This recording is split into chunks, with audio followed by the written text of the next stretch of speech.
Magandang umaga mga kababayan at sa aking mga batang pasaway. May 8, 2025, 6:30 na unang umaga. At pareho ang update natin ngayon sa LTO. May LTO ho din sa may harapan ng New City Central din ho sa may barangay Camilmil. Ayan o.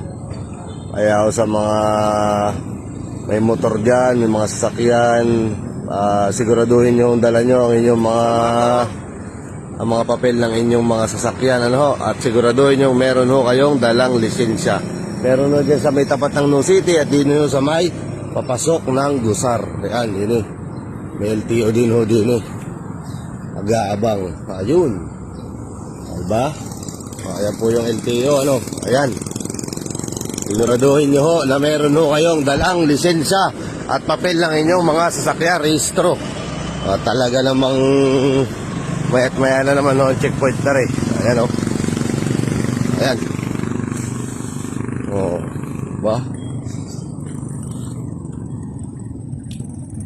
Ay, natikitan.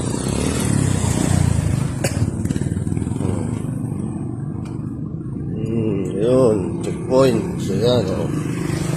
Yan po ang update natin ngayong umaga. Ingat.